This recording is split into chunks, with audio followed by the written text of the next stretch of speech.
Eh bien, bonsoir à tous. Bienvenue à cette 11e séance du Conseil scientifique indépendant, qui est l'objet de pas mal de censures et d'attaques sur les réseaux sociaux. Donc, il semble que ça fait partie de l'époque où d'une pensée tout à fait légale et licite, souvent intelligente et bien documentée, ne plaisant pas à certains pouvoirs, se voit poursuivis ou combattus.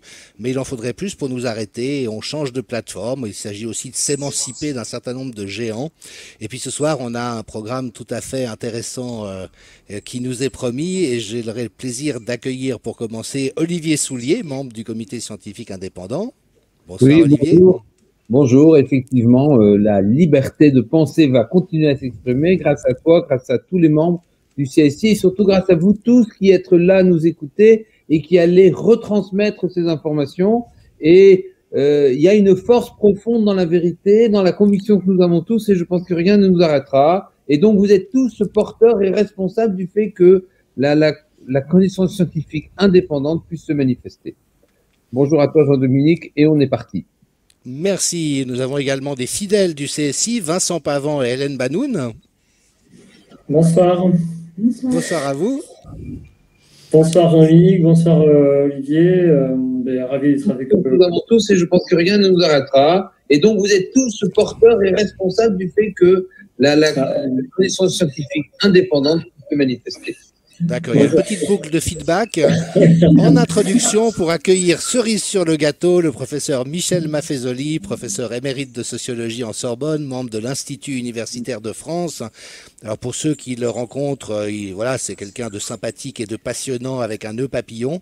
Mais pour les connaisseurs, c'est surtout un des très très grands sociologues contemporains qui a marqué de son empreinte tout un courant de pensée qui peut-être vise moins à démontrer dans le sens où on l'entend aujourd'hui que de montrer un certain nombre de processus qui se surdéterminent dans des niveaux invisibles, dans le niveau de l'imaginaire collectif, de la sensibilité collective, de l'époque. Et donc c'est un grand honneur et une grande joie d'accueillir Michel Maffezoli. Bonsoir à toi. Bonsoir, merci bien.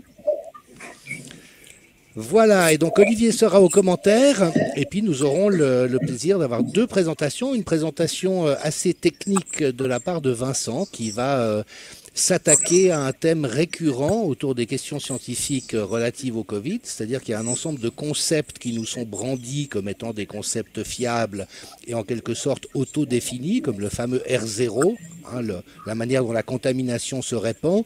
Maintenant, on nous parle beaucoup d'immunité collective en disant qu'il faut vacciner tel pourcentage de la population pour l'atteindre.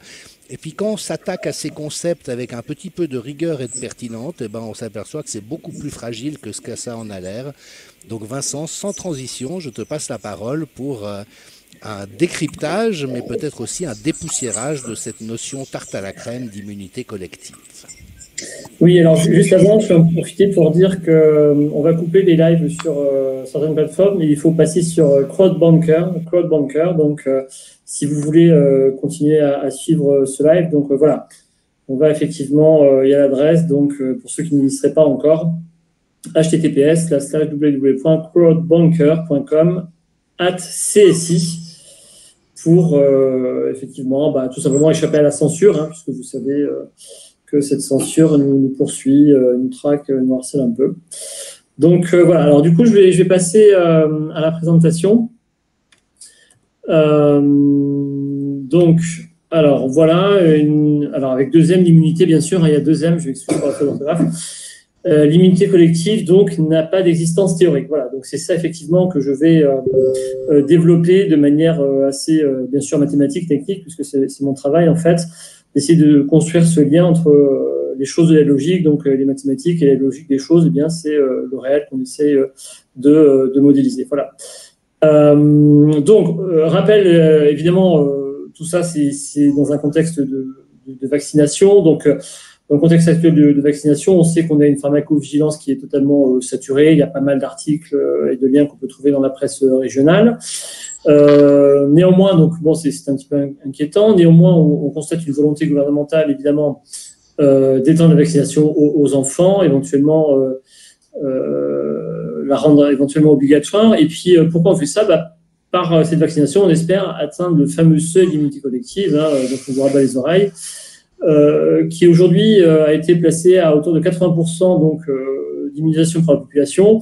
Et ça, c'est pas moi qui le dis, bien sûr, c'est la doctrine officielle de l'Institut Pasteur, donc sur laquelle vous pouvez aller voir le site. Alors, d'où vient l'idée de seuil d'immunité collective? Quelle est un peu cette idée? Et pourquoi on calcule ça avec la fameuse formule 1 moins 1 sur R0?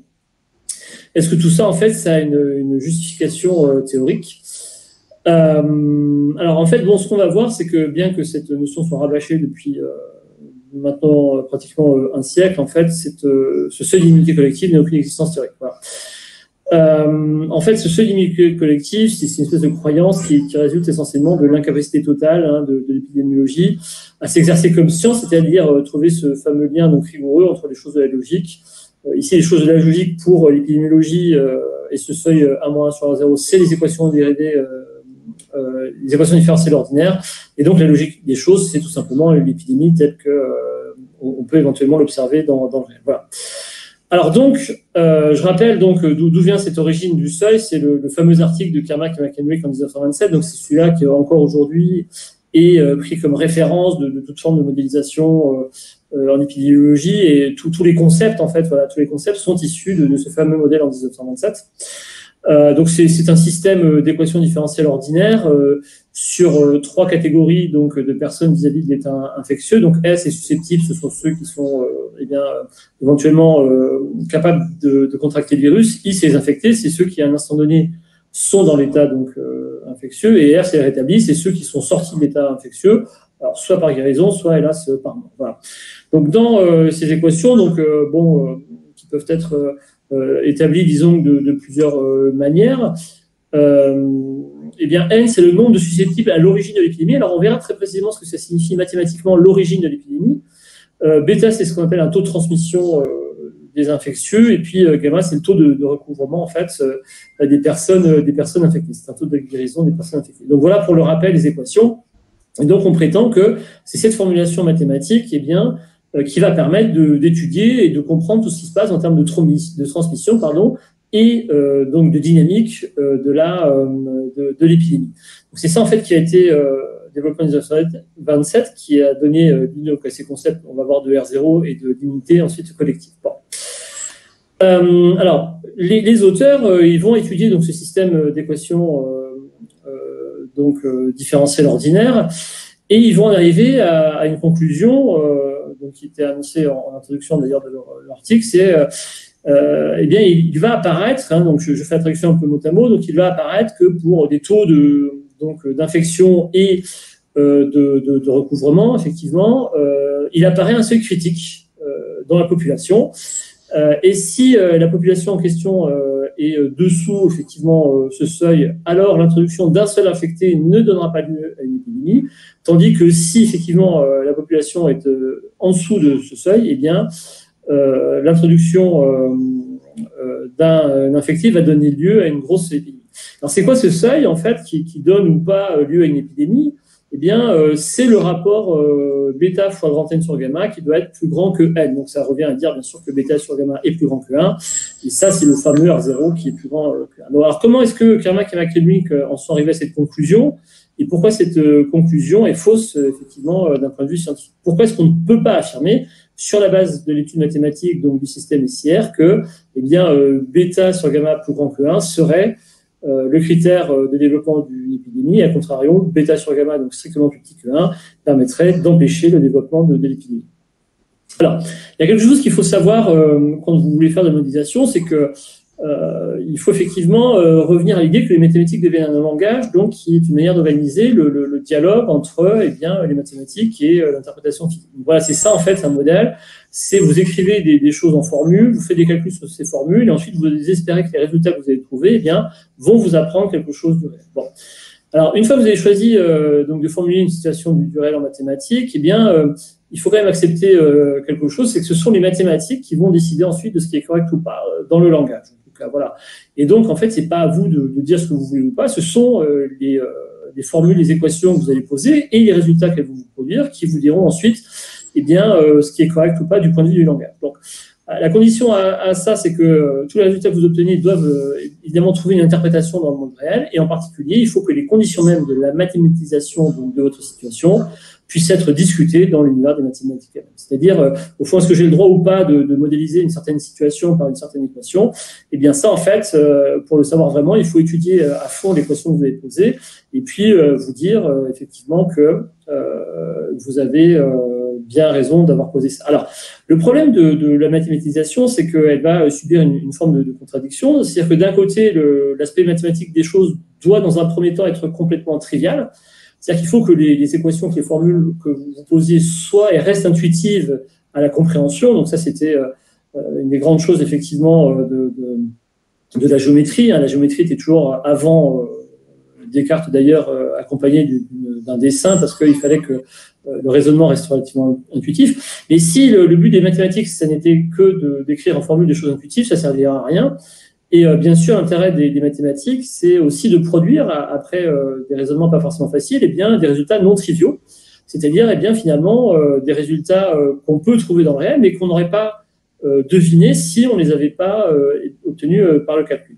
Donc, c'est ça un des problèmes des mathématiques, c'est que si je suis face à quelque chose qui a l'air d'être non intuitif, est-ce que c'est quelque chose qui aura effectivement une interprétation dans le réel, ou si c'est quelque chose qui me dit que finalement, eh bien, je me suis trompé dans la manière de poser mes équations, que la mathématisation du coup de la situation, eh bien, ne pouvait pas avoir lieu parce que les conséquences logiques de cette mathématisation, en fait, eh bien, sont contre-intuitives. Donc, c'est un peu là-dessus, si vous voulez, que vont buter Kermack et McKendrick et après eux, eh bien, toute la communauté des épidémiologistes. On va voir, c'est pas très compliqué à comprendre. Bon. Alors donc, du point de vue mathématique, le modèle ICR, c'est un modèle de type donc équation différentielle ordinaire. Et en mathématiques, ce système s'étudie dans ce qu'on appelle le théorème de Cauchy, qui vous dit que si vous avez ici une certaine équation avec des propriétés mathématiques particulières, alors il existe effectivement ce qu'on va appeler l'intervalle des solutions. Alors c'est quoi l'intervalle des solutions pour nous? Ça va être tout simplement, eh bien, la période de temps pendant laquelle on pourra dire que l'épidémie a eu lieu, voilà, et qu'on peut trouver de manière unique, donc, eh bien, des solutions à l'équation qu'on a posée. Donc c'est existence, unicité des solutions, et existence des solutions sur un intervalle qu'on va appeler l'intervalle maximum, qui va être mathématiquement, dans le langage mathématique, eh bien, la période sur laquelle va se dérouler l'épidémie. Alors évidemment, c'est un résultat mathématique, et donc il va falloir traduire du coup en langage mathématique eh bien, ce qu'on a envie intuitivement de dire sur cette épidémie, en particulier sur ce qui se passe à l'origine de l'épidémie. Alors si vous voulez dire effectivement quelque chose dans le langage mathématique d'une condition qui se serait déroulée effectivement à l'origine de l'épidémie, c'est quoi l'origine de l'épidémie dans le langage mathématique? C'est la borne inférieure de l'intervalle maximal des solutions. Voilà. Donc ça, c'est quelque chose qui commence à organiser, si vous voulez, le dialogue entre la logique des choses, trouver l'origine d'une épidémie, et puis les choses de la logique, qu'est-ce que l'origine de l'épidémie dans le langage mathématique. Voilà. Alors donc, il y a deux choses effectivement dans ce théorème de Cauchy, donc ce qu'est la condition à l'origine, et ce qu'est ce qu'on appelle la condition initiale. Alors c'est quoi la condition initiale? Eh bien pour nous, dans les équations différentielles ordinaires et pour toute la physique, c'est un instant pour lequel on suppose qu'on a des valeurs mesurables des grandeurs qui nous intéressent. Donc ici, pour le modèle ICR, l'instant T0, c'est quoi? On décide qu'à un instant donné, assez arbitraire d'ailleurs, eh bien, on connaît une valeur de S, une valeur de I et une valeur de R. Alors ça, évidemment, c'est un problème parce que, en vérité, vous allez voir qu'à un instant T0, on ne connaît pas grand-chose, on est incapable de mesurer, effectivement, en général, une valeur de I, une valeur de S et une valeur de R. Donc, évidemment, le modèle ICR, il est bien posé pour le problème de Cauchy, et de plus, donc, les solutions, eh bien, on peut dire que si on les observe positives à un moment donné, ça veut dire qu'en fait, elles étaient tout le temps positives. Tout le temps, ça veut dire quoi? Ça veut dire sur R entier. C'est-à-dire que dans le modèle ICR, eh bien, on suppose que l'épidémie se déroule de moins l'infini à plus l'infini, c'est ce que nous dit le théorème mathématique. Et donc, tout simplement, quand on va vouloir, on verra tout à l'heure, eh bien, dire quelque chose à l'origine de l'épidémie, il faudra chercher la valeur limite quand t tend vers moins l'infini, effectivement, bien des grandeurs en question. Alors, si un autre résultat du modèle ICR, en fait, si S et I sont des solutions donc strictement positives du problème donc ICR, on a ce qu'on appelle les grandeurs conservées au cours de l'évolution de l'épidémie, c'est-à-dire que la somme en fait du nombre de susceptibles d'infectés et de rétablis est une constante, et on a ici un second invariant qu'on appelle l'invariant de Pfaff, et qui dit qu'on a aussi cette relation-là qui est conservée au cours du temps. D'autre part, donc ce nombre-là, SIR, normalement, vous pouvez le déterminer si à l'instant T0, vous connaissez les valeurs de S, de I et de R. ce qui est un problème parce que, en fait, on est incapable, étant donné un instant donné, effectivement, de l'épidémie, de dire vraiment exactement à un instant T0 que sont exactement ces valeurs-là. On a éventuellement quelques indications, mais on est incapable vraiment de savoir ce que c'est. Bon. Autre propriété du système, c'est que, à l'origine de l'épidémie ici et à la terminaison de l'épidémie, eh bien, le nombre d'infectés tend vers 0. Alors ça, c'est pareil, c'est quelque chose qui apparaît comme solution mathématique, mais qui n'est pas, on va dire, contraire à l'intuition, et donc qui paraît dire que ce système ICR a l'air d'être bien posé pour modéliser effectivement une épidémie. Donc jusqu'à présent, si vous voulez, bon, il y a rien d'inquiétant dans ce système ICR, il y a à peu près tout qui va bien. Vous avez commencé à poser une question, vous dites qu'à l'instant T0, vous avez bien I et S strictement positif, et toutes les propriétés mathématiques ont l'air d'aller dans le sens qui vous font dire que le modèle ICR est admissible pour modéliser effectivement une épidémie. Donc il n'y a pas de contradiction, les choses logiques suivent un peu la logique des choses. Alors, sauf que, comme je vous ai dit, bon, le problème c'est qu'on ne sait pas comment mettre dans les constantes C01, C02, là, c'est ces choses qui sont conservées et qui normalement doivent être établies parce qu'on est censé connaître de l'épidémie à un instant T0, mais comme je vous l'ai dit, on ne peut pas connaître à un instant T0 exactement les valeurs de SIR. Et donc là, on commence à avoir un vrai problème de traduction donc en mathématiques de ce qui se passe réellement sur cette épidémie. Alors, il y a une manière, effectivement, néanmoins, de se sortir un peu de ce manque d'informations, si vous voulez, à l'instant T0, c'est que si on veut naturellement que le système SIR modélise une épidémie, on a envie de dire que le nombre d'infectés et de rétablis doit tendre vers 0 lorsque t tend vers moins l'infini, donc à l'origine de l'épidémie, on sait qu'on n'a pas d'infectés, mais on veut aussi du coup que le nombre de rétablis soit nul, et on veut également que le nombre effectivement de susceptibles à l'origine tende vers le nombre n, qui est par définition exactement le nombre de susceptibles à l'origine de l'épidémie. Donc en fait, pour qu'on puisse imposer mathématiquement au système ICR ces conditions naturelles à l'origine de l'épidémie, il faut pouvoir démontrer que les quantités S et R admettent effectivement une limite lorsque t tend vers moins l'infini. Autrement dit, on peut bien définir leur valeur à l'origine. Et on peut effectivement, donc mathématiquement, démontrer qu'elles admettent bien des valeurs originelles, donc à t également l'infini, mais en fait, on voudrait en plus que ces valeurs originales, ce soit pour le nombre de rétablis, que ce soit égal à 0, et pour le nombre de susceptibles, que ce soit effectivement ce nombre n de susceptibles à l'origine. Alors, c'est possible d'accorder en fait toutes les propriétés du système ICR avec ces demandes-là, à condition qu'on détermine une valeur effectivement de C01 et de C02 qui soient respectivement, il faut que C01 soit égal à n et C02 soit égal à n moins n sur 0 log de n. Donc voilà effectivement ce à quoi on ne peut pas échapper quand on veut essayer de modéliser une épidémie par un modèle ICR. Il faut qu'on ait ces deux constantes-là qui soient fixées sur ces valeurs-là. Sinon, vous perdez effectivement l'idée que S et R vont tendre respectivement vers n et 0, donc à l'origine de l'épidémie. Sauf que maintenant, il va y avoir une contrainte supplémentaire qui va arriver et qui va faire que quelque chose de bizarre va être imposé au système qui, jusqu'à présent, ne demandait rien sur les valeurs de n, bêta ou gamma, mais simplement sur le réglage des conditions donc, à l'origine. Donc évidemment, si on veut qu'une épidémie soit vraiment une épidémie, c'est-à-dire que le modèle SIR modélise bien l'évolution d'une épidémie, il faut que le nombre, effectivement ici, de susceptibles à la fin de l'épidémie soit strictement plus petit que le nombre de susceptibles à l'origine. Parce que sinon, ça veut dire que vous n'avez consommé aucun susceptible durant l'épidémie, donc tout simplement, il y a une contradiction dans le fait de vouloir modéliser cette épidémie. Et donc là, il va apparaître quelque chose, une propriété qui n'est pas si facile à démontrer, même si bon, c'est pas très compliqué, une condition nécessaire pour que effectivement on puisse savoir, en plus de tout ce qu'on a raconté, l'idée qu'on modélise bien une épidémie, et donc on a cette condition de terminaison, c'est que le fameux R0 qui est bêta sur gamma doit être lui-même strictement plus grand que 1. Et donc c'est là où les choses vont commencer à dérailler, parce que Kermack et McCulloch vont retrouver, alors, par des chemins pas très rigoureux, mais ils vont quand même l'écrire. Ils vont retrouver qu'effectivement, pour qu'un modèle SIR soit valable, on a besoin de cette condition bêta sur gamma plus grand que 1. Mais en fait, ils vont dire une chose qui est complètement fausse du point de vue épistémologique, c'est que si ce critère, donc bêta sur gamma strictement plus grand que 1, n'est pas respecté, ils vont dire c'est que l'épidémie ne peut pas se développer. Alors ça, c'est une erreur grotesque d'interprétation, parce que en fait, si vous n'avez pas le rapport bêta-gamma qui est strictement plus grand que 1, ça ne veut pas dire qu'il n'y a pas d'épidémie qui va se développer, ça veut juste dire que, eh bien, votre modèle est incapable de modéliser l'épidémie. Et donc, c'est pas du tout la même chose du point de vue épistémologique, bien sûr, de dire que si vous n'avez pas la condition, donc bêta sur gamma strictement plus grand que 1, eh bien, votre modèle, en fait, est incapable de dire ce que vous voudriez qu'il dise, et de dire que si on n'a pas cette règle-là, c'est qu'en fait, l'épidémie ne peut pas se développer, et donc elle est contrôlée.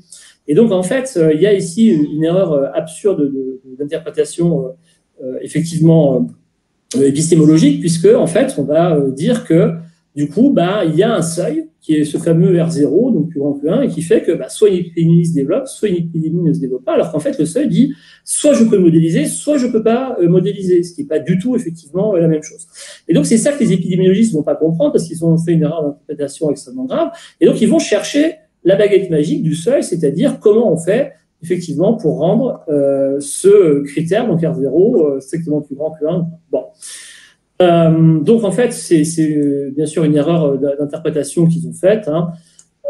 Donc, je répète ce que j'ai dit rapidement, c'est que si vous n'avez pas la condition, effectivement, bêta sur gamma plus grand que 1, vous ne pouvez pas prétendre à ce que le modèle ICR modélise une épidémie. Et donc, évidemment, ils ont confondu les choses de la logique, c'est-à-dire une condition formelle sur bêta gamma n qui permettait de rendre admissible le modèle SIR en termes de modélisation d'épidémie, et la logique des choses, le fait que l'épidémie puisse ou pas se développer. Alors en fait, la faute très grave de Carmack et McConaughey, c'est qu'ils ont tellement confiance en leur modèle, c'est qu'ils supposent que du coup, toute épidémie forcément s'interprète dans ce modèle-là, et donc si vous n'arrivez pas à l'interpréter, c'est que fatalement, il y a quelque chose qui ne va pas, et ce quelque chose qui ne va pas, eux, ils l'interprètent comme étant, l'épidémie ne se développe pas. Donc en fait, ce qui arrive à Carmack et McKendrick, à l'épidémiologie, c'est qu'en fait, ils font pas preuve de suffisamment de doute, si vous voulez. Ils sont persuadés que le modèle ICR, de toute façon, est valable quoi qu'il arrive, et donc si on n'arrive pas à le résoudre, c'est pas que ils seraient incapables de modéliser une épidémie, c'est que l'épidémie elle-même ne peut pas avoir lieu. Donc voilà pour effectivement cette critique à l'origine de ce fameux, et c'est de là que ça vient, c'est effectivement de cet article-là. Bon. Alors donc pour essayer de trouver ce seuil qui n'existe pas, donc c'est ça qui est important, le seuil n'a jamais existé, c'est-à-dire vous pouvez pas faire en sorte que bêta sur gamma soit strictement plus petit que 1, c'est pas possible, sinon votre modèle de toute façon n'a aucun sens. Et donc les épidémiologistes ils vont essayer quand même de donner une consistance et une interprétation à cette condition donc de seuil si vous voulez, pour faire en sorte eh bien de montrer que si on joue du coup sur les paramètres qui définissent ce seuil, eh bien, on arrive à contrôler l'épidémie, c'est-à-dire faire en sorte que dans l'esprit de Carmack et McConaughey, eh bien, le système soit contradictoire et n'ait pas de solution. Alors, pour essayer de donner valeur à ce seuil, il va y avoir deux écoles, l'école que j'ai appelée l'école du nombre basique de reproduction. Donc, pour cette école-là, en fait, il est possible, bien qu'on vient de démontrer que ce ne soit pas le cas, qu'on ait un bêta qui soit strictement plus petit que gamma, et que donc, effectivement, on puisse se retrouver dans une situation qui n'est pas dans le modèle, mais qui est quand même considérée comme étant possible. Et puis l'école de l'unité collective, c'est celle qui va accepter que on ait bêta strictement plus grand que gamma, mais qu'on ait S en infini qui soit strictement plus petit que N. Et donc, pour essayer de s'en convaincre, elle va en particulier réaliser une confusion entre l'instant d'origine et l'instant initial. Bon. Alors, les conséquences politiques de ces deux erreurs, on les connaît. Donc, la première, c'est du R0 qui dit qu'on peut contrôler le R0 de sorte qu'on ait bêta strictement plus petit que gamma. C'est l'école de la distanciation sociale, du confinement, etc. Donc, j'avais montré d'ailleurs que c'était absurde, puisque, en fait, celui qui avait eu le bêta le plus faible dans le modèle ICR, c'était... de toute façon la Suède, bon voilà. Et puis la seconde école, c'est celle de l'unité collective, donc celle qui va vous faire croire qu'on peut avoir exponent infini strictement plus petit que n. Et donc, pour pouvoir donner une interprétation à ce résultat, il fallait en plus opérer une confusion entre l'instant d'origine, l'instant initial. Et donc en fait, ces deux écoles, vont vous faire croire, alors qu'on vient de démontrer qu'on ne pouvait pas avoir, si on voulait moins l'infini égal à n, c'était tautologique, on ne pouvait pas avoir bêta strictement plus petit que gamma, eh bien ces deux écoles vont essayer de faire croire que c'est possible. Alors comment ils procèdent? Alors d'abord, il y a un léger problème, et là j'aimerais, vous allez voir, c'est un petit modèle très simple qui dit que d'abord c'est parfaitement faux qu'on puisse avoir pour R0 strictement plus petit que 1 une épidémie qui soit contrôlée. Donc le fait d'avoir R0 strictement plus petit que 1, de toute façon, même sans relever l'erreur de Carmack et McConaughey lié au fait que c'est pas possible, c'est parfaitement faux qu'avoir R0 strictement plus petit que 1 permet de contrôler une épidémie. Alors, Pour ça, il faut définir proprement d'abord le R0 et puis voir comment on peut voir qu'il y a des épidémies qui se développent, même avec R0 strictement plus petit que 1. Alors pour ça, il faut définir ce qu'on va appeler la variable aléatoire des cas secondaires. C'est pour chaque individu. Vous notez par Y donc, de cet individu, Y de oméga, eh bien, le nombre de personnes que Y a lui-même infecté. Et donc, comme vous le savez, on définit le nombre de cas secondaires comme étant eh bien, la moyenne des cas infectés sur tous les individus qui sont eux-mêmes infectieux. Donc, mathématiquement, voilà, R0, c'est défini comme l'espérance d'une variable aléatoire. Et donc, en fait, je vais construire un petit modèle très simple qui va montrer que toute une population va être contaminée par un virus, quand bien même R0 est lui-même strictement plus petit que 1. Alors, c'est très simple. Donc, vous imaginez une population, il y a 101 personnes que vous notez par oméga 0, oméga 1, etc., jusqu'à 100. Voilà. Donc ça, c'est les individus de population. Donc vous supposez que l'individu oméga 0, il va infecter 10 personnes. Et ces 10 personnes, vous les notez par oméga 1 jusqu'à oméga 10. Voilà. Et dans ces 10 nouvelles personnes infectées, vous allez choisir l'individu oméga 1. Lui, il va infecter 10 nouvelles personnes. Donc ces 10 nouvelles personnes, vous les notez oméga 11, etc., oméga 20. Et puis les autres, là, oméga 2, oméga 10, eux, ils infectent personne d'autre. D'accord ? Et puis, donc, dans ces oméga 11, etc., vous allez choisir oméga 11 et vous allez dire que lui, oméga 11, il va effectivement infecter lui-même 10 nouvelles personnes, que vous notez oméga 21, oméga 30, et puis parmi celles-là, donc, parmi les précédentes, eh bien, oméga 12, oméga 20 n'infectent personne. Et puis vous continuez comme ça, effectivement, jusqu'à 100, et jusqu'à la personne oméga 81 qui a infecté 10 personnes qui seront oméga 91 jusqu'à oméga 100. Voilà. Donc là, vous avez un modèle, on peut dire, de super spreader, hein, c'est-à-dire que vous avez à chaque fois une personne qui en infecte 10, mais par contre, eh bien, le vôtre qui infecte personne. Alors donc, à la fin de l'épidémie, vous voyez qu'il y a bien 101 personnes, l'ensemble des personnes ont été effectivement infectées, donc il n'y a rien qui a pu empêcher eh bien, l'épidémie de se développer. On peut dire qu'il y a eu 10 super spreaders, c'est-à-dire les personnages oméga 1, oméga 0, oméga 11, etc., oméga 80, pardon, qui ont infecté chacune 10 personnes. Il y a 91 personnes qui n'en ont infecté aucune autre. Et donc, quand vous allez calculer le R0 par la formule de l'espérance, eh bien, vous allez obtenir que 10 personnes donc sur 101 ont infecté même 10 personnes, 91 sur 101 n'ont infecté personne, et le résultat, c'est que R0, il vaut 100 sur 101, il est donc strictement plus petit que 1, et donc vous voyez que vous avez un R0 strictement plus petit que 1, sans que eh bien, vous ayez pu empêcher la diffusion de l'épidémie. Voilà. Donc, en interprétant effectivement bêta sur gamma, donc R0 comme le nombre de cas secondaires, les épidémiologistes vont revenir à la possibilité d'avoir un bêta strictement plus petit que gamma, et ils vont essayer d'expliquer du coup l'absence de diffusion donc de l'épidémie par l'impossibilité du fameux décollement exponentiel. Donc le décollement exponentiel, hein, j'en ai parlé la dernière fois aussi ici. Donc cette école, elle accepte bien que à l'origine, on est bien S moins l'infini égale n, mais elle va dire que je pourrais pourquoi pas avoir bêta sur gamma strictement plus petit que 1. Donc si vous prenez ces deux hypothèses, vous voyez qu'à l'origine de l'épidémie, en fait, d2i sur dt, ça va être une fonction strictement décroissante ici. Et donc, si cette fonction est strictement décroissante, vous partez de i à moins l'infini qui vaut 0, et puis vous dites qu'en plus, ça doit être strictement décroissant. Donc ça, évidemment, c'est pas possible. Et donc, comme c'est pas possible d'avoir ça, puisque c'est une contradiction mathématique avec, effectivement, les résultats précédents, eh bien, vous allez dire que l'épidémie ne peut pas se propager. Donc, en fait, les tenants du R0 font la même erreur que Kamak et McClenwick, c'est-à-dire qu'ils prennent une hypothèse qui est absurde, effectivement, parce que si elle est tenue, eh bien, SIR ne peut pas modéliser une épidémie. Donc, ils expérimentent effectivement que cette hypothèse est absurde avec ce petit calcul, et ils en disent, comme Kamak et McClenwick, plutôt que de dire, ah bah oui, mais on peut pas avoir ça, parce que de toute façon, si on a ça, ça ne modélise pas une épidémie, ils vont dire que, eh bien, le résultat, c'est simplement que l'épidémie ne peut pas se développer. Donc, c'est la même chose. Alors, à l'opposé, vous avez de l'école du R0, ce qu'on peut appeler l'école de l'immunité collective, qui accepte que eh bien, le R0 est bien plus grand que 1, mais qui va refuser de poser S moins l'infini égale n. Donc, pour opérer une telle disjonction, elle va faire une séparation entre le nombre n et le nombre S moins l'infini. Donc, on a vu, nous, que mathématiquement, ce n'était pas possible, hein, si vous voulez que SIR modèle une épidémie. Eh bien, eux, ils vont dire non, en fait, les deux peuvent être différents. On va prendre que n, c'est en France, par exemple, la population totale. Et S pour l'infini, c'est l'ensemble qui sont des personnes qui sont susceptibles à l'origine. Donc, ils font ces distinctions et ils disent, du coup, effectivement, donc ça, ils espèrent que ce nombre de gens susceptibles, eh bien, on peut le diminuer par vaccination, par exemple, et donc on peut le rendre différent, effectivement, de la population totale. Si vous faites une vaccination totale, vous allez effectivement, partielle, pardon, vous allez avoir un S pour l'infini strictement plus petit que N. Et donc, ils vont vous dire, bah oui, du coup, à l'origine de l'épidémie, on va faire bêta S pour l'infini sur N, etc. Ça fait lambda 0 I. Et puis, à condition pour que lambda 0 soit strictement négatif, donc on ait une décroissance de I alors que ça devrait être strictement croissant à l'origine, eh bien, c'est obtenu justement pour S pour l'infini strictement plus petit que N sur R0. Et donc, ça veut exactement dire que vous devez effectivement vacciner 1 moins 1 sur R0 de la population pour être sûr que ce coefficient-là soit strictement négatif. Oui, mais on a vu que si SIR modélisait une épidémie, eh bien, ce coefficient-là ne pouvait jamais être strictement négatif. On avait toujours S pour l'infini égale M et bêta strictement plus grand que gamma. Donc, en fait, les deux, écrivent des contradictions et disent, comme on prend une contradiction par rapport à ce qui doit être l'orthodoxie mathématique, eh bien, il y a quelque chose qui ne va pas, et ce quelque chose qui ne va pas, il l'interprète ensuite physiquement en disant que c'est tout simplement que l'épidémie ne peut pas se développer, ce qui n'est absolument pas vrai.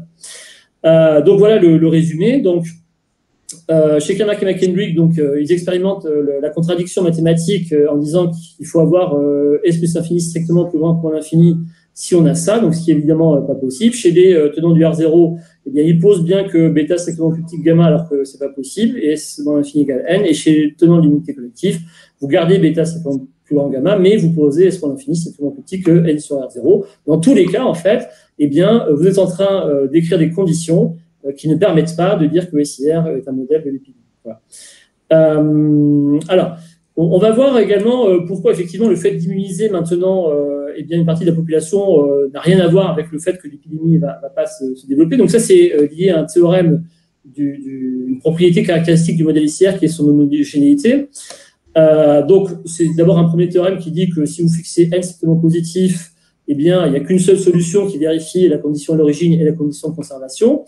Le corollaire, c'est que si effectivement vous fixez N strictement positif et lambda, un nombre strictement plus petit que 1, si SIR, c'est les solutions du système pour N données, alors lambda S, lambda I, lambda R, ce sera les solutions si vous fixez comme nombre originel lambda N à la place de N.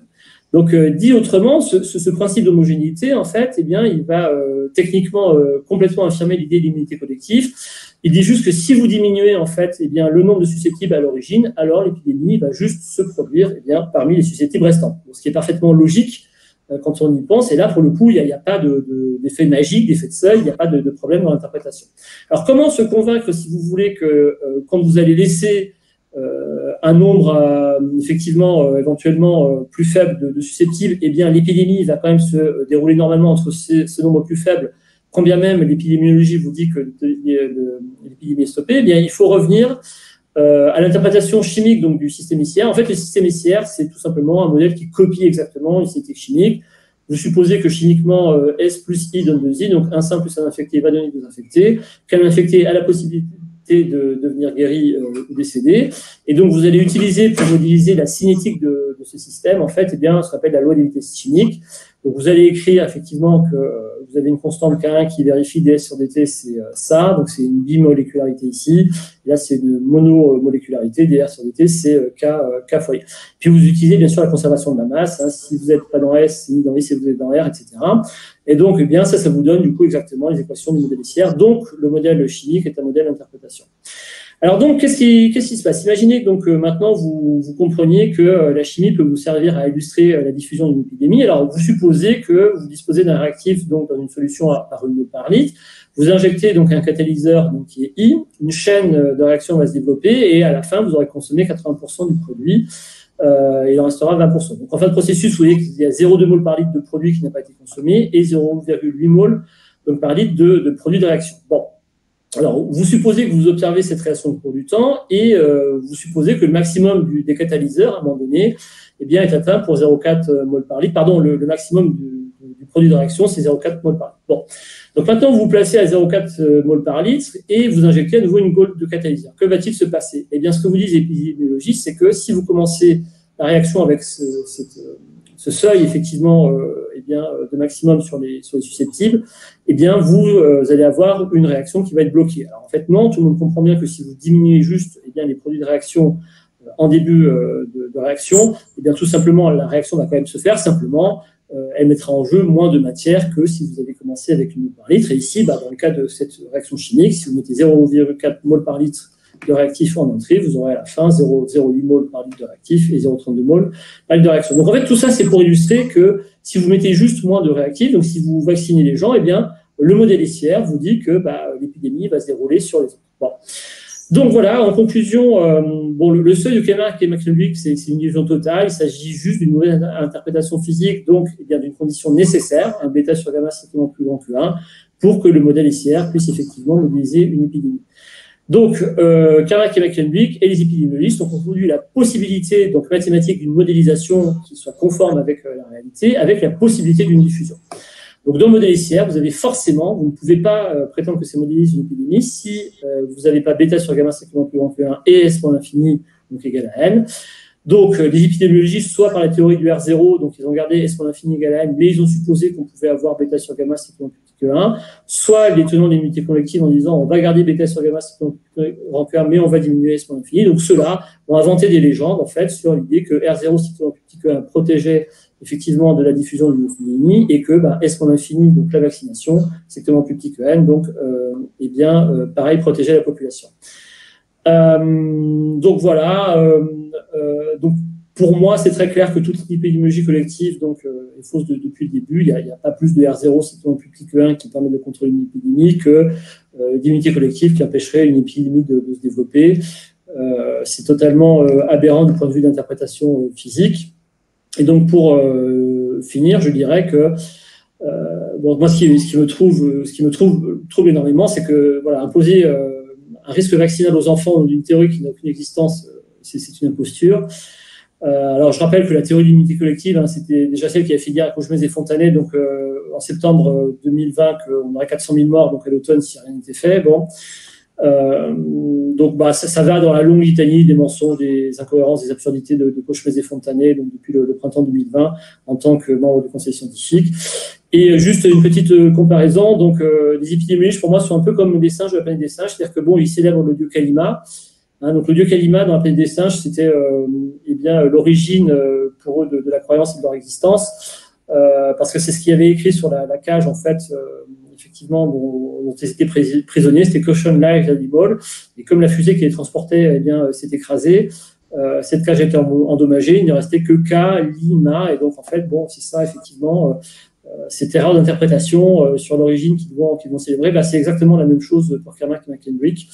Il n'y a pas de dieu du seuil qui existerait, cette erreur d'interprétation sur une espèce de seuil qui permettrait d'arrêter des épidémiologies, il n'a jamais eu de consistance, c'est juste une erreur d'interprétation que les épidémiologistes veulent, hélas, essayer de rendre vivant et de nous imposer comme condition de vie. Donc R0 plus petit que 1, c'est les confinements et les distanciations sociales, et la vaccination, c'est le seuil d'immunité collective.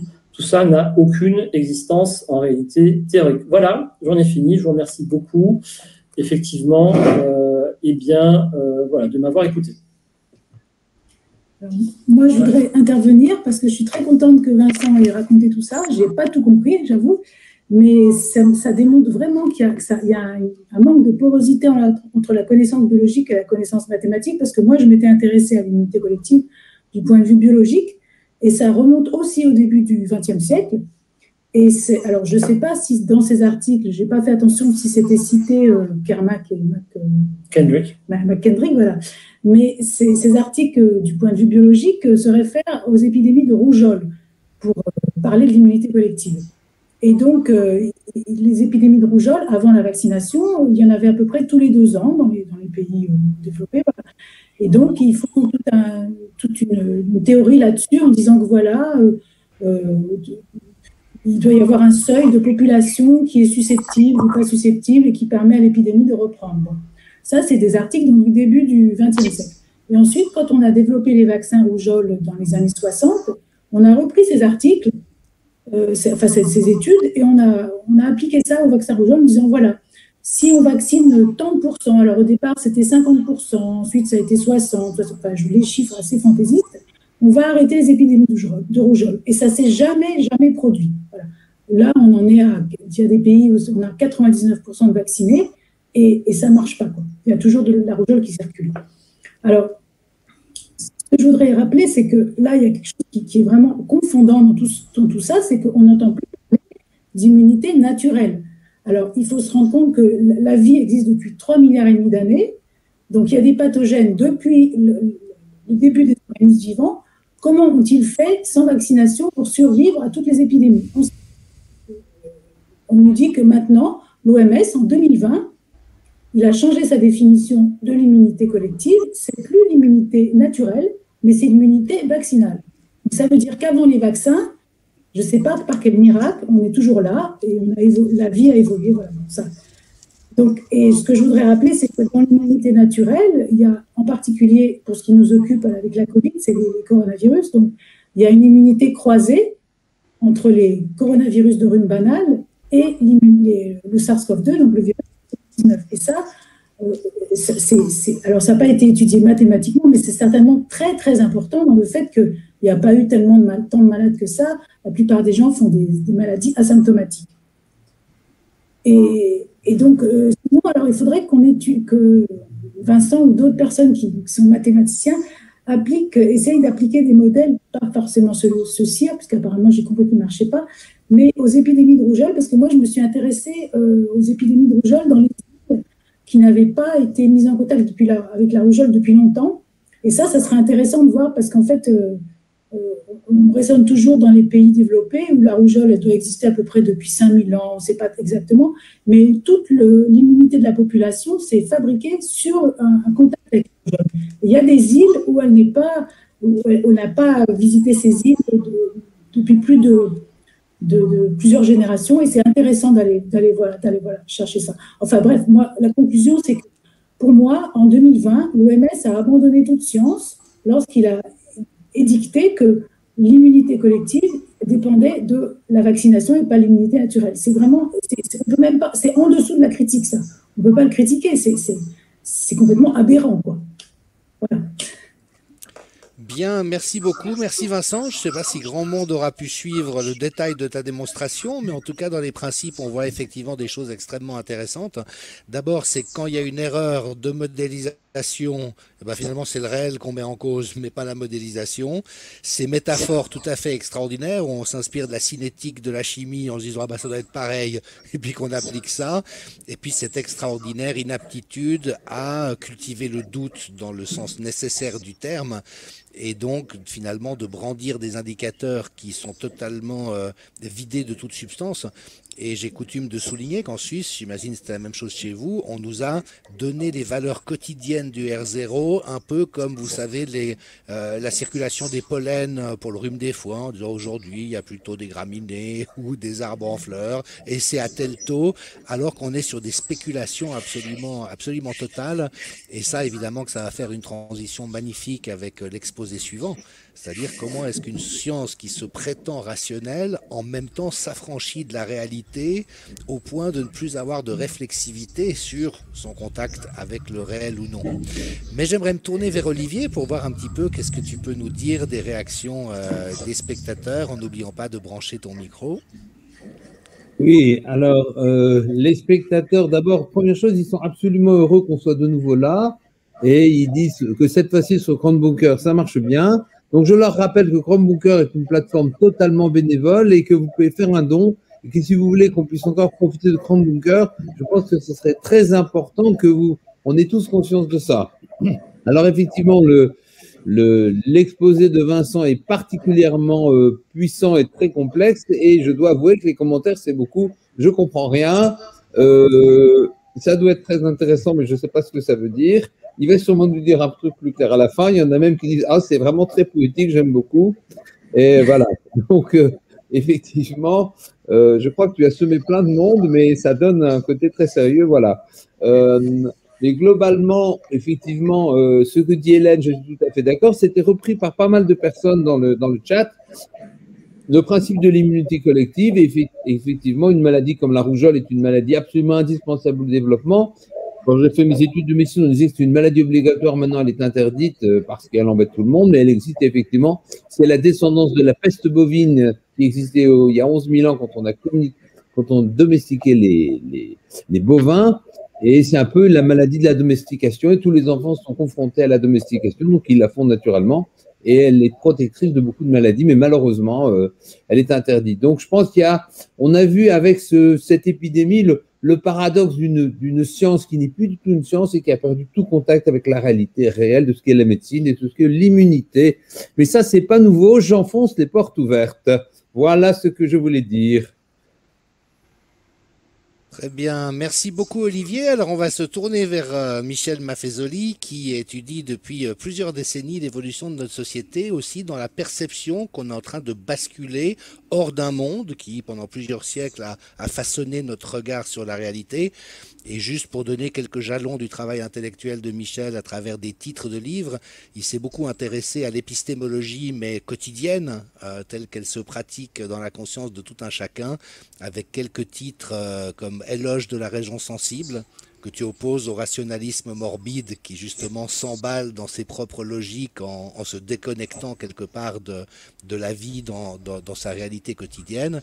Être postmoderne, penser le monde tel qu'il est, l'ordre des choses, penser la postmodernité. Donc toute cette réflexion sur de quoi est-ce qu'on sort et vers quoi on se dirige, et avec certaines intuitions dont tu dois être heureux de voir qu'elles se concrétisent énormément dans ce qu'on est en train d'observer, notamment la résurgence du temps des tribus, cette recherche de liens et de communautés, là où la modernité avait un peu tout standardisé dans une vision verticale, la faillite des élites.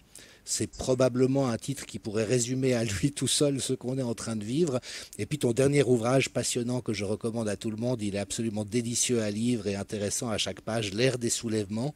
C'est-à-dire quand il y a un système qui est devenu aussi malsain et aussi obsolète quelque part, et ben forcément qu'il va y avoir des émergences de nouveautés, mais souvent avec une intensité, voire une violence à la mesure de la violence qui est imposée actuellement par des élites en perdition et qui semblent donner l'impression de vouloir s'accrocher à tout prix à leur pouvoir et à leur discours sur la réalité, dont par ailleurs il fait sens pour beaucoup de monde aujourd'hui qu'il n'est plus ni honnête ni pertinent. Michel, à toi. Ah, il faut juste brancher ton micro. Il n'est pas branché? Là, tu m'entends pas? Si c'est bon maintenant, c'est bon. Merci. Si, il me semble que c'est bon, d'accord. Bon, alors moi, bien sûr, c'est tout à fait différent. J'ai apprécié comme un rêveur là, et comme un poète ce que je viens d'entendre de Vincent. Et si je peux dire quelques petites choses contribuer au débat, hein, je ne sais pas s'il y aura débat, mais c'est vraiment tout à fait différent. Mais avant de répondre sur ce thème des soulèvements, en effet, moi qui me paraît important et quelque chose que j'annonce depuis déjà pas mal de temps et qui à mon avis est en train et va se réaliser, par rapport à ce qui a été dit tout au début sur ce qui est un processus inéluctable, hein, la censure, rien n'est nouveau sur le soleil, hein, c'est quelque chose qui est récurrent dès le moment où il y a une élite qui n'est plus en phase, elle tend, et c'est légitime, à se protéger. En même temps, moi, un des mots qui me paraît important pour bien comprendre ce qui constitue l'imaginaire à quelque moment que ce soit, c'est la ruse. Hein, c'est-à-dire que et les soulèvements, c'est une expression de cette ruse. Par exemple, et le propre de la ruse, c'est tout simplement les moyens qu'a toujours la pensée libre, et c'est quelque chose, je crois, qui nous préoccupe ici, de penser librement au-delà justement de la doxa, avec les censures qui sont inhérentes. La pensée libre trouve toujours un moyen de se dépatouiller, si je le dis un peu simplement. D'ailleurs, Lévi-Strauss, à sa manière, avait employé un mot moi, qui me fait toujours rêver et qui en même temps est fort juste et fort simple. Il montrait que quand il y avait des mutations culturelles ou civilisationnelles, ce qui est en jeu actuellement, il parlait du bricolage. Hein, on bricolait en quelque sorte. Et en vous écoutant depuis tout à l'heure, au début de la discussion, eh bien, c'est intéressant de voir que quoi qu'il y ait des censures de divers ordres, il y a toujours quelque chose qui fait qu'on arrive à se débrouiller. Hein. Actuellement, je réfléchis justement à propos de mon dernier livre, la poursuite que je vais lui donner. J'utilise à ma manière une expression de Hegel quand il parle de la ruse de la technique, la ruse de la raison, pardon, la ruse de la raison, en montrant, d'ailleurs, il prend un exemple très simple, comment Jules César, finalement, c'est à partir de ses passions personnelles qu'il veut envahir la Gaule, et puis que cela aboutit à la raison qui dépasse les passions de César, qui est, dans le fond, la création de l'Empire romain. Voilà. Et m'inspirant de cela, moi, depuis tout à l'heure j'y pense, je considère qu'il y a une ruse de la technique. Hein, la technique qui est quand même quelque chose qui est assez envahissant, quelque chose qui pour moi d'ailleurs, vu mon âge, est assez incompréhensible. Eh bien, je vois comment justement ces jeunes, et le jeune dont on parlait, Aïssam, est à cet égard intéressant, arrive à ruser, à se débrouiller par rapport à cela, pour arriver à ce que la parole libre, quand même, arrive à s'exprimer. Voilà, donc, réfléchissons à ce thème, ne tombons pas dans une espèce de pessimisme ou de sinistrose qui nous est assez familière, en particulier en France. En France, à savoir qu'il y a toujours cette attitude de duplicité, de ruse, qui fait qu'on se débrouille et que le vitalisme continue. Voilà. Alors, par rapport à ce que on m'a demandé de faire une petite intervention sur ce terme du soulèvement des soulèvements. Hein. Pour moi, l'ère des soulèvements, je considère en effet que c'est quelque chose d'important et que cela arrive toujours quand il y a un grand décalage entre l'élite et le peuple. Bon, et encore une fois, moi, je suis un latin, moi, rien de nouveau sous le soleil, hein, donc on voit revenir de diverses manières quelque chose de cet ordre. J'ai souvent rappelé que on m'apprenait tout jeune ce qu'était la sécession plébis, hein, comment le peuple faisait sécession parce qu'il ne se reconnaissait plus dans le Sénat, comment d'une certaine manière Machiavel a rendu attentif quelques siècles plus tard au fait que il y avait à Florence la belle ces grandes différences entre la pensée du palais et la pensée de la place publique. Moi, je crois qu'il y a quelque chose qui est en jeu actuellement là-dessus. Alors, je vais proposer un mot, d'ailleurs une expression qui va guider un peu ma réflexion future, ce que j'appellerais le syndrome de Protagoras, pour montrer que dans le fond, c'est pas la première fois que se présente le fait qu'il y a une certaine paranoïa. Hein, Protagoras, je ne sais pas si tu te souviens, disait « l'homme est la mesure de toute chose ». Et d'une certaine manière, ce qui est en jeu actuellement dans les élites déphasées, de mon point de vue, c'est qu'elles restent sur cette vieille idée qui revient régulièrement, hein, encore une fois, qui fait que on va s'abstractiser par rapport à la réalité. Et alors, pour ce qui concerne la modernité, l'application de ce syndrome de Protagoras, c'est un de mes dadas, hein, c'est-à-dire voir comment ce qui a constitué la modernité, c'est l'individualisme, hein, être enfermé en soi-même. C'est quelque chose auquel on ne prête pas attention et qui est aussi une expression pour moi de cette paranoïa moderne, hein, c'est-à-dire on va construire le monde, hein, le constructivisme, hein, c'est-à-dire d'une certaine manière, ne pas tenir compte de la nature, ne pas tenir compte de l'ordre des choses. Hein. Moi, je suis attentif à cet ordre des choses qu'on voit régulièrement. D'ailleurs, la pensée latine en a bien parlé, et ce qui va culminer dans la grande idée cartésienne, il ne faut pas l'oublier, hein, dans le discours de la méthode, l'homme comme maître et possesseur de la nature. Voilà. C'est ça le syndrome de Protagoras, hein, qui, encore une fois, Protagoras c'était le 5 siècles avant notre ère, mais on voit régulièrement, encore une fois, cette espèce, on pourrait dire, de grand fantasme se réaliser. Et à mon sens, alors cette idée-là aboutit à ce qui est ce qui a constitué, je dirais, moi, ce qui est le cœur battant des temps modernes, au 19e siècle précisément, hein, et on est en train l'élite au pouvoir continue à être dans cette mentalité un peu hegeliano-marxiste, si je puis dire, hein, même s'ils sont assez ignares et qu'ils ne connaissent ni Marx ni Hegel, ça c'est autre chose, mais d'une certaine manière qui fait que dans cette espèce de grande prétention de dominer, de construire, hein, de ne pas tenir compte en quelque sorte de l'environnement naturel dans lequel on est, ils mettent en jeu ce qui encore une fois a été, même si on n'en est pas conscient, je dirais le cerveau reptilien de l'intelligentsia moderne, on va dépasser, hein, le Aufhebung hegelien, hein, on va dépasser le dysfonctionnement, on va dépasser la maladie, on va dépasser la mort. Et fondamentalement, le transhumanisme, d'ailleurs, qui est l'aboutissement de cette grande idée du dépassement, repose sur ce grand fantasme, une espèce d'hallucination qui va dénier la finitude humaine, et c'est le mythe du progrès. Et donc, on est dans un moment où, dans le fond, de mon point de vue, je dirais la sagesse populaire ne se reconnaît plus dans ce syndrome de Protagoras, ne se reconnaît plus dans cette conception, encore une fois, de domination de la nature, du monde, des autres, parce qu'on prend conscience, et moi je m'en suis expliqué dans un de mes livres qui s'appelle Écosophie, qu'il y a une sensibilité actuellement, qui fait que d'une certaine manière, je dis bien une sensibilité populaire, qui fait qu'il y en a assez de cette conception soit individualiste, soit paranoïaque de construire et de dévaster le monde, le dominer et le dévaster, soyons clairs là-dessus. Alors que, et par contre, pressentant qu'elle a fini, et voilà moi l'objet de mon propos actuellement sur cette ère des soulèvements, c'est que cette élite en déphasage continue à vouloir maintenir ces valeurs que je viens de dire. Comment le fait-elle? Tout simplement, c'est quelque chose qui revient régulièrement là encore, la stratégie de la peur.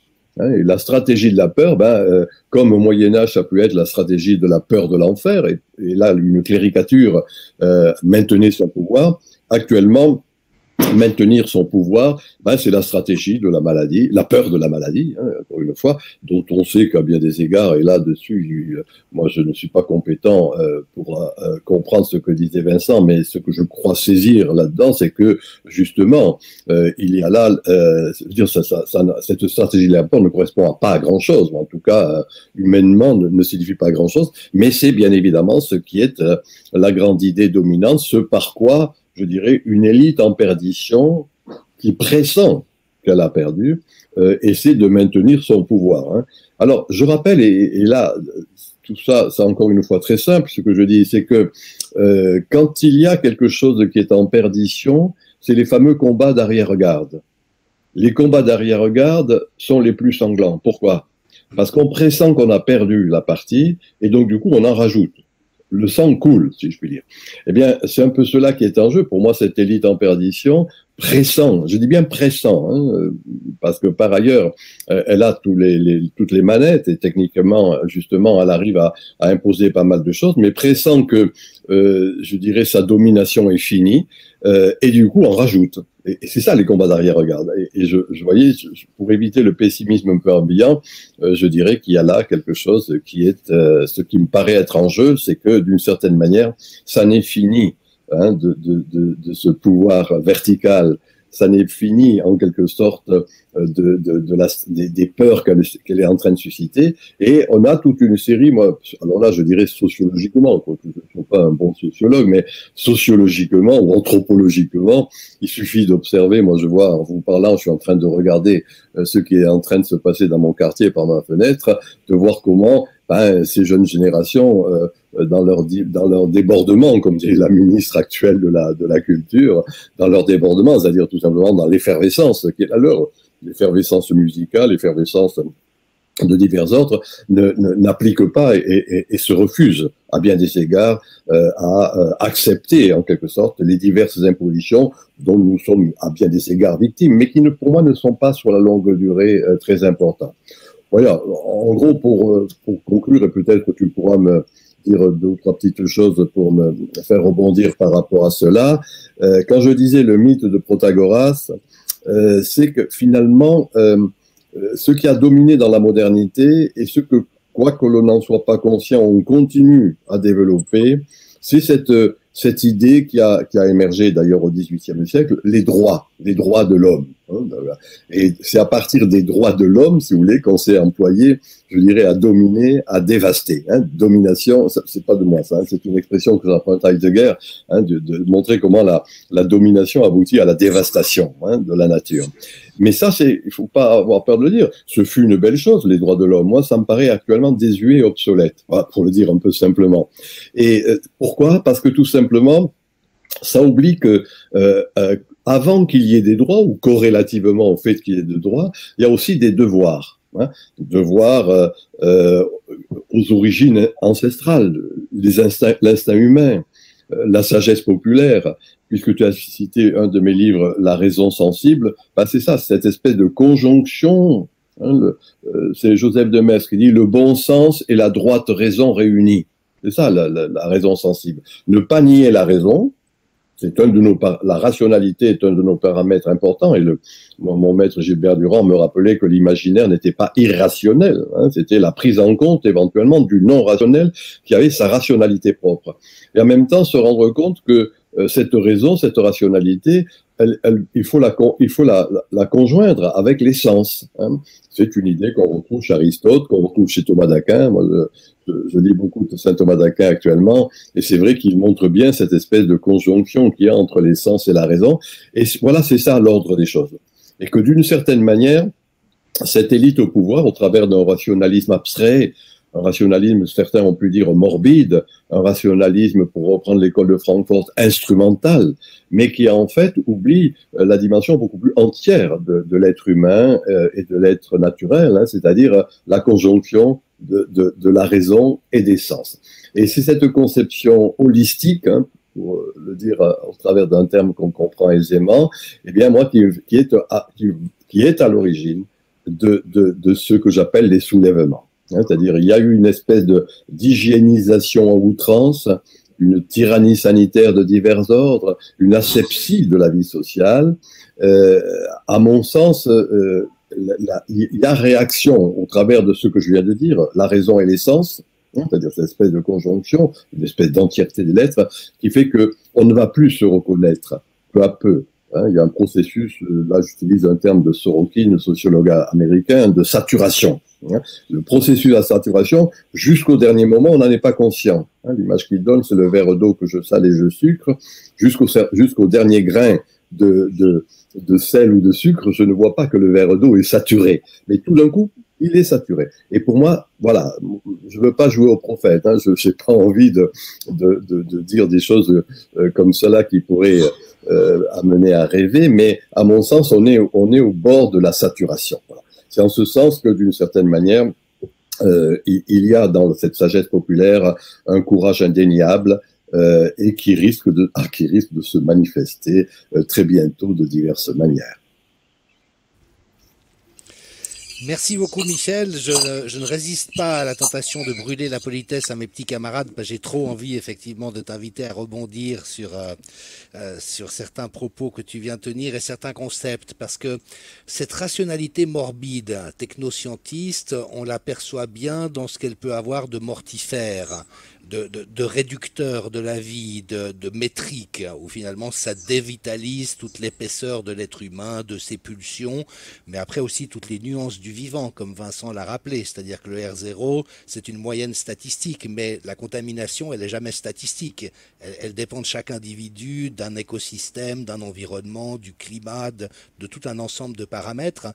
Donc on voit bien ce rationalisme morbide ou instrumental. Et aujourd'hui, je trouve qu'il y a quelque chose de très intéressant. Tu as évoqué Gilbert Durand, hein, la zébrure, l'âme tigrée. C'est qu'il y a carrément un rationalisme absurde, voire panique. C'est-à-dire que quand on fait croire que laisser mourir les gens, c'est scientifique, et que les soigner, c'est criminel. Il y a des médecins qui sont actuellement poursuivis par l'ordre des médecins pour avoir soigné avec l'azithromycine et l'hydroxychloroquine des gens et de les avoir guéris. C'est qu'on est vraiment dans un renversement. C'est-à-dire que c'est vraiment comme si toute l'axiologie du monde était renversée et avec, au fond, une tonalité très pulsionnelle. Et j'ai l'impression qu'il y a une espèce d'enivrement des élites aujourd'hui, notamment dans une forme de jouissance de l'arbitraire. On peut vous imposer des choses complètement inutiles, hein, les enlever à certains moments, les réimposer à d'autres, prétendre tout et n'importe quoi, considérer que des statistiques frauduleuses sont plus probantes que des guérisons dans la réalité. Enfin, il y a une espèce d'enivrement, à mon sens. Et je trouve que les mots que tu as employés de paranoïaque, de panique aussi, quand Pan est là, Dionysos n'est jamais très loin, signe quelque chose que ce mythe technoscientiste comme ça, très, très rationnel, très dévitalisé, est en fait en train de se gorger d'un pulsionnel complètement délirant. Et pour moi, un peu à mi-chemin entre Uburoy ou Ionesco. On est quand même beaucoup dans Rhinocéros, mais aussi le roi Sommeur, les chaises, enfin cette espèce de frénésie qui s'empare d'un monde en perdition.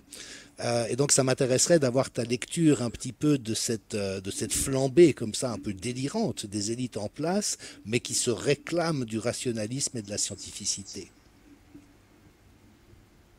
permet de répondre, enfin de rebondir, sinon de répondre.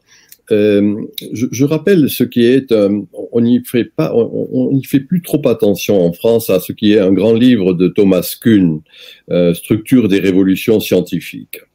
Et il montre justement, donc son propos, hein, c'est de voir comment naissent les révolutions scientifiques, les découvertes scientifiques, comment cela s'applique, comment cela structure une société. Et il montre, un des 2 ou 3 exemples qu'il donne, moi, m'a toujours fait rêver. Il montre que jusqu'au XVIIe siècle, il y avait une forme d'équivalence en termes de découvertes scientifiques entre la Chine entre l'Europe et l'Extrême-Orient, la Chine nommément, la poudre à canon, l'imprimerie, etc. Et comment, à partir du XVIIe siècle, il y a eu, dit-il, un gap, c'est-à-dire un différentiel. L'Europe, la Chine ou l'Extrême-Orient restant jusqu'à la fin du XIXe siècle au même niveau, alors que l'Europe allait suivre son processus, son développement exponentiel. Pourquoi ? Alors, il utilise j'aime beaucoup le latin et le grec, quoi qu'on veuille le faire supprimer ici ou là, dans des pays barbares, mais disons que pour ceux qui, lui, historien américain a utilisé le latin et montrait que dans le fond l'Europe avait suivi, disait-il, la via recta, la voie droite, et que pour suivre cette voie droite, qui était le développement scientifique, elle va laisser sur le bord de la route toute une série, il dit encore en latin, d'impedimenta inutiles, c'est-à-dire des bagages qui alourdissaient la marche et qu'il fallait laisser sur le bord pour pouvoir aller droit au but.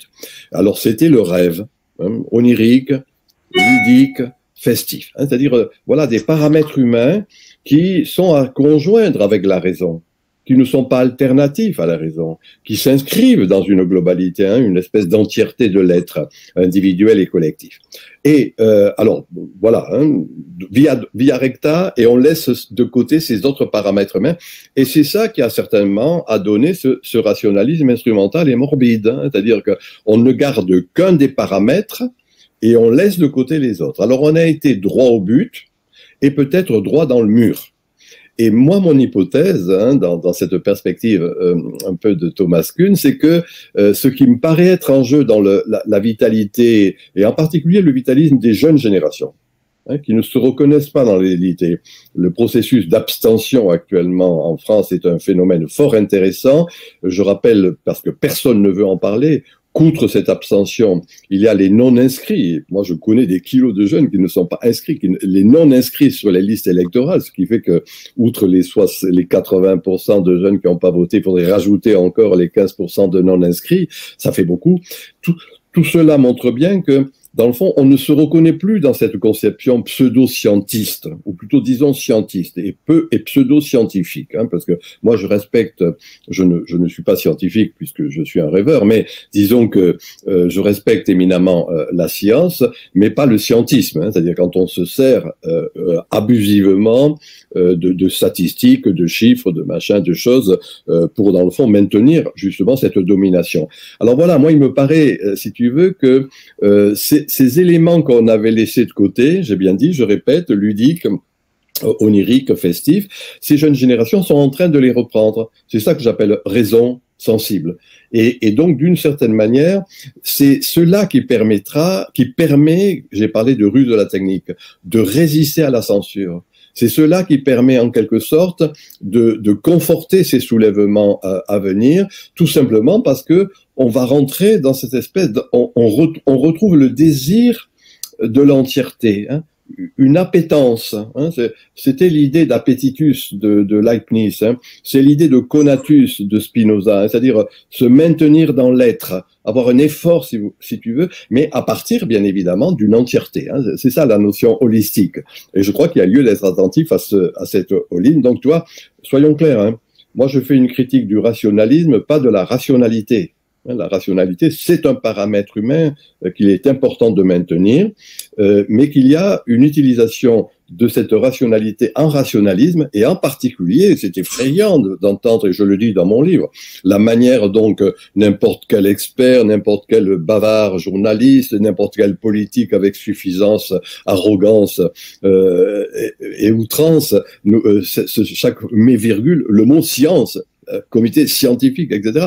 Alors que dans le fond, quand on regarde avec attention, c'est du baratin, pour le dire un peu simplement. Voilà. Donc voilà un peu ma réponse. Je ne sais pas si c'est une réponse, mais enfin disons que il y a lieu de relativiser dans le vrai sens du terme cette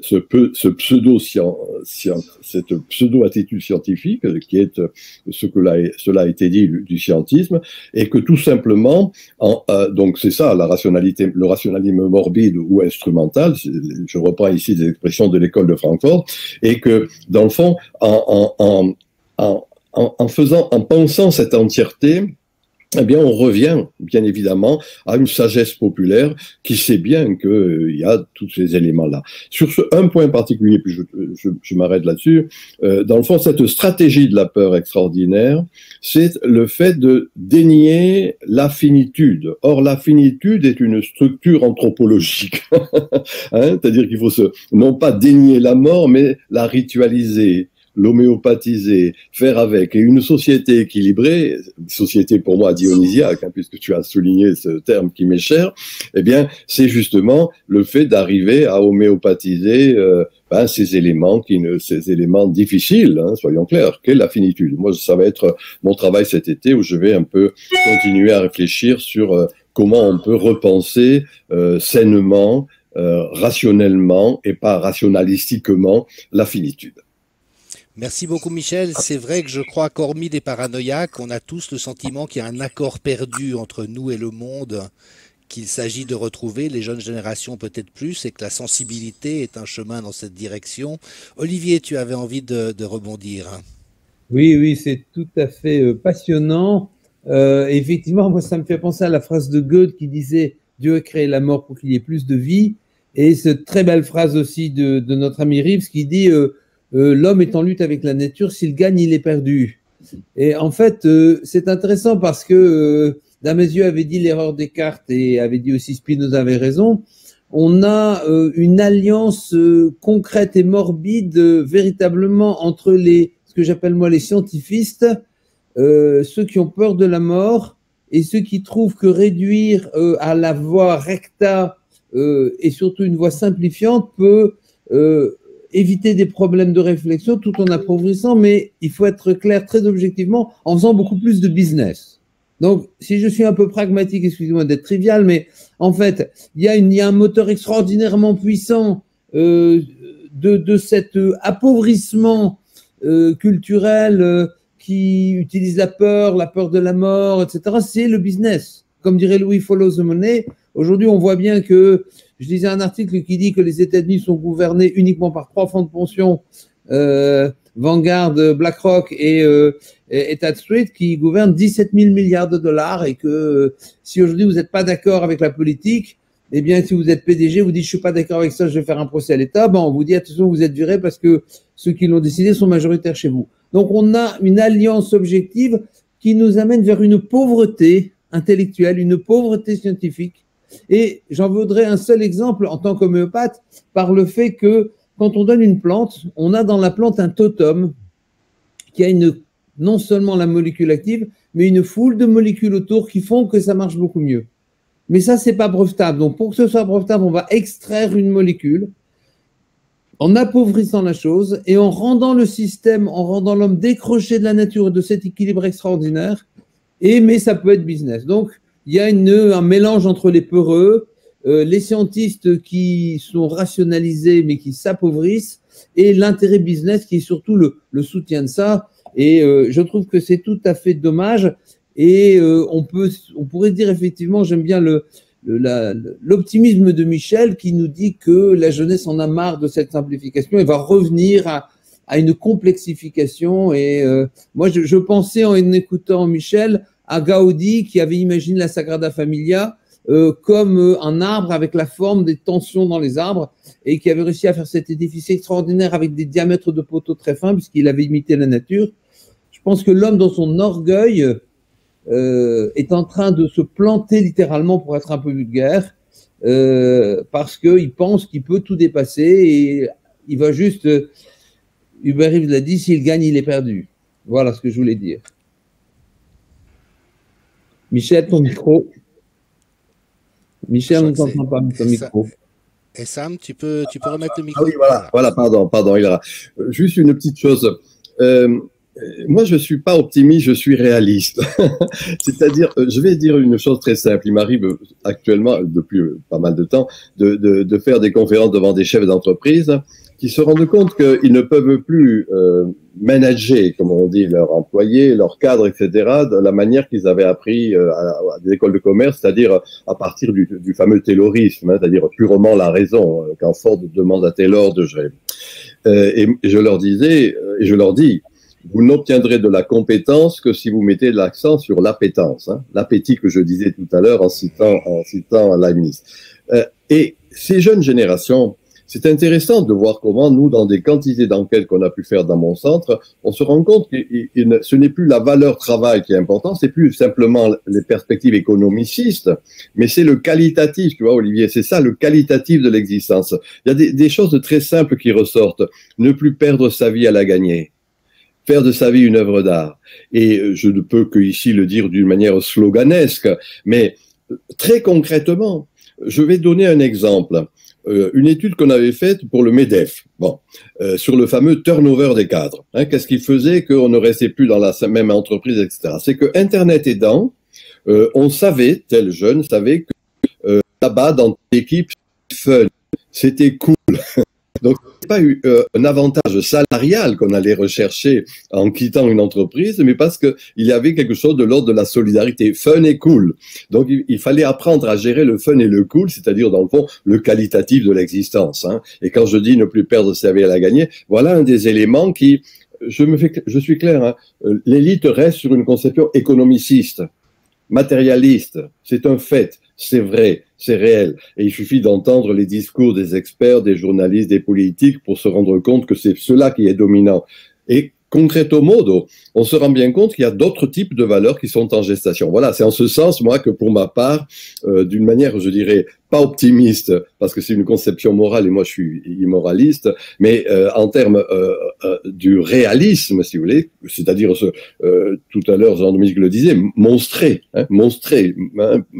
ce qui est là, même parfois un peu monstrueux, eh bien là il y a une vitalité qui, de mon point de vue, va surgir, c'est ça que j'appelle l'ère des soulèvements, hein, c'est-à-dire quelque chose qui fait que d'une certaine manière, il y en a assez. Cause toujours tu m'intéresses. Et que le mot que j'aimerais bien, sur quoi je voudrais vous rendre attentif, c'est le mot de ruse. Hein. Et cette ruse, on ne l'apprécie pas assez, alors qu'à mon sens, ça va être le détonateur de beaucoup de choses. Merci beaucoup. Il y a Hélène également qui souhaitait intervenir. Moi, je voulais revenir sur ce qu'a dit Michel. Il a parlé de Thomas Kuhn et Olivier a parlé des révolutions scientifiques. Je voulais juste rappeler que Thomas Kuhn, c'était un physicien et que donc il a bien étudié les révolutions scientifiques en physique. Et ce qui nous manque maintenant pour la biologie, parce que la biologie, c'est quand même devenu la science qui domine un peu l'économie en ce moment, ça serait un Thomas Kuhn de la biologie. Et je ne sais pas si vous connaissez un livre qui s'appelle Ni Dieu ni gène, de Jean-Jacques Cupiec et Pierre Sonigo, qui a fait d'ailleurs, qui était un best-seller, mais qui n'a eu aucune résonance dans le monde scientifique, sauf, moi, je vais dire quand même, sauf moi, j'ai travaillé là-dessus par rapport à l'immunologie, et le mois prochain, je vais arriver à publier un truc de ce qu'ont fait Cupiec et Sonigo, voilà. Et ça, je vous recommande vraiment de lire ce livre, Ni Dieu ni gène, parce que ça remet en cause toute la biologie, et c'est vraiment fondamental. Ça, et Conchillos, Faustine Cordon, ce sont des biologistes espagnols qui ont été publiés par Patrick Thor, qui dirige l'Institut Darwin, et les voies de l'émergence, c'est les voies de l'émergence, et Ni Dieu ni gène, ça va révolutionner la biologie quand on sera prêt. Voilà. Et sinon, la deuxième chose, très, très courtement, Michel a parlé du matérialisme qui fait agir les élites, mais ça va peut-être leur venir dans la tête, leur matérialisme, parce que avec cette histoire de faire couler le sang, comme l'a dit Michel, il fait allusion peut-être aux vaccins qui sont tellement toxiques que ça va détruire la force de travail. Et donc ça va commencer à les gêner, j'ai l'impression. Parce qu'ils commencent à s'apercevoir que c'est tellement toxique que la force de travail qui, quand même, c'est les gens qui font tourner l'économie, ils ne vont plus pouvoir la faire tourner. Voilà. J'espère qu'on n'en arrivera pas là, qu'on s'arrêtera avant, quoi. Si je puis me permettre, il y a un mot, je le dis, c'est un mot pédant, mais qui n'est pas inintéressant par rapport à ce que vient de dire Hélène, c'est ce qu'on appelle une hétérotélie. Hein, ça a été traduit par effet pervers, hein, c'est-à-dire que dans le fond, il y a quelque chose, un autre but que celui auquel on attendait, hétérotélie, hein, c'est ce que cela veut dire. Eh bien, c'est vrai qu'actuellement cette élite au pouvoir, qui est, j'ai dit, matérialiste, purement quantitativiste, économiciste, etc., ça risque, et c'est mon hypothèse, à lui retomber sur la gueule. Hein, voilà, c'est ça, c'est ce un peu que je disais. Moi, je veux pas me prononcer sur les vaccins parce que je suis pas compétent pour en parler. J'ai mon sentiment, mais un peu de l'homme de la rue, tout simplement. Mais je crois que c'est une hétérotélie qui amènera des choses graves à bien des égards. Voilà. Sur Thomas Kuhn, je rappelle un des termes de Thomas Kuhn qui est important. On le cite. Enfin, le mot est connu. On ne le réfère pas à Thomas Kuhn. C'est le mot paradigme. Hein. Et de fait, on assiste actuellement à la fin d'un paradigme scientiste en la matière. Et l'image que donne Thomas Kuhn quand il parle du paradigme, la métaphore qu'il propose, il dit le paradigme, c'est une matrice. Hein. La matrice, c'est que les réquisites, hein, il y a des conditions pour connaître la vie, c'est ça la matrice. Mais en même temps, il montre qu'une matrice peut être féconde, et c'est comme ça qu'il y a découvert scientifique, et elle peut devenir inféconde, c'est-à-dire qu'il n'y a plus les conditions requises pour connaître quelque chose. Je crois qu'il faut réfléchir à cette métaphore de Thomas Kuhn sur la matrice, sur le paradigme comme étant une matrice. En gros, la matrice ou le paradigme scientifique, a bien marché. Il aboutit à une conception scientiste et du coup, c'est une matrice qui n'est plus pertinente, enfin qui n'est plus féconde. Voilà un peu ce qu'on pourrait dire par rapport à Thomas Kuhn. Et d'ailleurs, je rappelle que son livre est un livre fort intéressant, Structure des révolutions scientifiques. Merci beaucoup. Le temps passe à toute vitesse en votre compagnie. C'est vrai, Michel, qu'une des choses que j'envie beaucoup chez toi, outre ton génie anthropologique, c'est ta joie. Tu as vraiment une manière extrêmement joyeuse d'aborder ces réalités. Ça fait du bien, surtout dans une époque de sinistrose un peu comme celle-ci. Il y a presque quelque chose de sacré à pouvoir réfléchir à des réalités assez consternantes à certains égards, mais sans perdre ce goût du vivant et cet émerveillement devant les multiples déclinaisons de la vie telle qu'elle se déroule.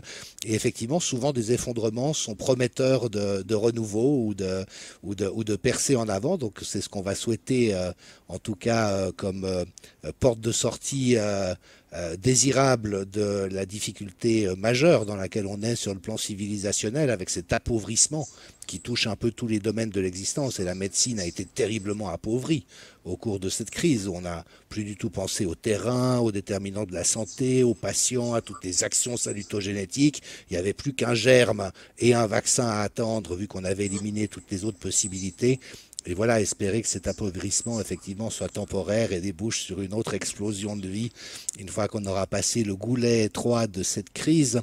Cela dit, je vais nous inviter à conclure, à faire un dernier tour de table, peut-être, pour remettre en parole et en circulation ce qui nous aura étonné, touché, ému, inspiré dans ce que nous aurons partagé ce soir et dans ce chemin, effectivement, de réflexion que nous faisons vivre en essayant de proposer une vision large de la science. C'est vrai que la science est belle quand elle est bien pratiquée, c'est un des volets de la connaissance, il y a d'autres manières de connaître le monde, et quand les différentes manières de connaître le monde sont en dialogue avec leurs compétences respectives, ça donne quelque chose qui est beau sur le plan de l'aventure intellectuelle. Donc qui souhaite ouvrir ce tour de conclusion? Allez, je vais commencer du coup. On a beaucoup parlé de matérialisme. Je pense qu'il faudra aussi ne pas oublier la phénoménologie, puisque il y a une critique très importante du scientisme qui a été faite par Husserl donc en 1935 sur la crise des sciences européennes, et que j'invite beaucoup de gens à relire. Husserl était philosophe, mais avant cela mathématicien. Et il avait beaucoup lui-même également disserté sur la déliaison entre le langage mathématique, le langage scientifique et effectivement, tout simplement le réel. Et il a très bien dit une chose qui me paraît importante pour conclure. Une science de fait ne produit qu'une humanité de fait, et la science n'a rien à dire sur le sens de la vie. Donc, effectivement, le scientisme de Borbit, c'est exactement ça. Voilà. Merci Vincent. Qui prend la suite? Alors, juste un petit mot par rapport à ce que vient de dire Vincent. Déjà, il faudrait définir ce que c'est la vie, et ça, on n'en est pas encore arrivé. C'est vrai. Du boulot, là. Merci. Ah, Olivier, on ne t'entend pas. On voit tes lèvres bouger, mais on ne t'entend pas. Voilà. Oui, effectivement, je rebondis sur ce que dit Hélène et ce que vous avez dit. Il y a ce que j'appelle moi du scientifisme qui n'a absolument rien à voir avec la réalité. Et on voit bien que la vie, c'est autre chose et qu'on a essayé d'extraire dans un matérialisme dominant, triomphant et catastrophique qui nous amène à des véritables drames. Et je pense que ce qui nous amène maintenant, et je suis tout à fait d'accord avec Michel, il y a un soulèvement de la nature, des processus naturels qui vont se rappeler à nous, qui vont nous montrer qu'ils sont infiniment plus puissants et que nos gènes, dont on ignore 90% de l'utilité, dont on ignore l'utilité de 90% des gènes, a quelque chose de beaucoup plus profond et que l'équilibre naturel est plus important. Et comme je le défends depuis des années, je crois que Jean-Dominique, tu seras d'accord avec moi, la maladie est une fonction, elle est utile, elle est indispensable à la vie. La maladie est indispensable à la vie et à la bonne santé. Et on semble l'oublier parce que toujours, excusez-moi de me répéter, mais le business fait que ce serait intéressant. Aujourd'hui, comme disaient certains, la médecine a fait tellement de progrès que plus personne n'est en bonne santé. Et je voudrais terminer sur deux éléments, outre le fait que Le Point disait que les élites qui nous gouvernent ont fait 0,52% des voix au régional, ce qui est plutôt une bonne nouvelle, parce que ça veut dire que on est gouverné par des gens qui pèsent 0,52%, ce qui est quand même extraordinaire. Et même un député, un sénateur a dit que c'était plus que des clics sur un ordinateur. Et je voudrais dire une dernière nouvelle que je viens de recevoir, qui est qu'en Angleterre, le pays le plus vacciné d'Europe, il y a une alerte noire dans les hôpitaux qui sont absolument débordés de malades. Et ils ont un peu comme Broken Arrow dans l'armée américaine, ça veut dire on n'est plus capable de savoir. On est en difficulté. Peut-être qu'on va plus être capable de soigner la population, que les services vont être, et c'est pas avec des Covid, c'est avec des Covid, mais aussi beaucoup avec les effets secondaires qui envahissent littéralement les hôpitaux. Et je pense que si j'étais cynique, je me dirais, il va falloir aller jusqu'où pour qu'on entende ça. Et j'ai envie de dire, mais je vous en supplie, mais écoutez, regardez, ouvrez les yeux, regardez la catastrophe qui s'annonce avant qu'elle ne soit irrémédiable. Voilà ce que j'aurais à dire. Allez, restons optimistes et espérons que une forme de raison, mais une raison consciente, pas seulement une raison toute théorique et scientifiste, mais une vraie raison profonde, humaniste, philosophique, croyante en la vie, va triompher. Et on est là, ici tous. Dernière petite chose, n'oubliez pas de contribuer à Creuve Bunker, qui est gratuit. Et c'est très important, j'insiste beaucoup, parce que si vous voulez que Mathieu puisse continuer à vous offrir ce service, eh bien, il faut l'aider. Donc, tous à vos porte-monnaies, mettez la main à la poche si vous voulez que ça continue. Vous êtes tellement heureux, vous nous dites chaque fois dans les commentaires que vous êtes heureux de nous retrouver. Donc, donnez votre contribution, c'est concret. Voilà, à la prochaine fois. À toi, Jean-Dominique, à Michel. À Michel. Oui, juste un petit mot par rapport à ce qu'on disait depuis le début. Moi, je veux rappeler une espèce, il faut toujours revenir à ces banalités. La sagesse populaire le dit, qu'il faut dire et redire. On oublie trop souvent, et ce fut d'ailleurs, moi je le rappelle souvent, la phrase écrite dans la tradition culturelle qui est la nôtre, gréco-latine, Genesis kai phtora, phtora kai Genesis en grec, c'est-à-dire genèse et déclin, déclin et genèse. Quand il y a une décadence, il y a toujours une renaissance. C'est un peu ce qui est en jeu actuellement.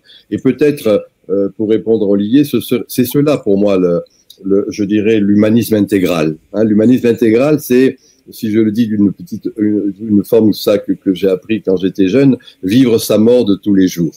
Et c'est vivre sa mort de en quelque sorte qui permet de vivre véritablement et d'avoir une vraie vitalité. Moi, c'est ce qui me paraît être en jeu actuellement.